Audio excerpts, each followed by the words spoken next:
Well, every single year that you come here to Mobile, Alabama, and cover the Senior Bowl at Ladd-Peebles Stadium, you get a glimpse as to who these college prospects are as players, but also the more fun part about it is getting to know who they are as people. And I don't know if there's a more remarkable story out there than Central Florida's Shaquem Griffin. Now, Griffin himself is a fine NFL prospect and flies all over the field playing multiple different positions. But what makes him truly inspirational is what he's overcome. Griffin, who is the identical twin brother to the Seattle Seahawks cornerback Shaquille Griffin, is the same in every way, except for one thing.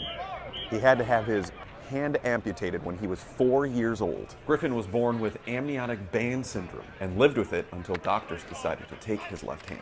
And that hasn't stopped him by any means. In fact, all that's happened is he's flourished, overcoming the odds every step of the way. And now here at Mobile, Alabama, it's hard to not come away impressed by what Griffin is all about. I mean, I want to be known as a guy who's going to give everything he got no matter what it is. I want to be known as a guy who's going to have a motor and just run all over the field, and not only just having the motor run all over the field, but enjoying while he's doing it. I mean, I'm never going to look at myself as a guy with a disability. I'm never going to look at myself for having a handicap, because if you have a handicap, that means you're only limited to certain things, and I'm not limited to nothing. So after this week, everybody will know who I really am and what I'm really fighting for. You know, it's always cool to see these stories when people overcome adversity, because he has an easy out. I can't play. I got one hand, but it's fun to watch. When I heard about him through on the scouts, you turn the film on and you're like, wow, this is pretty cool. This guy, he overcomes it and he does a heck of a job.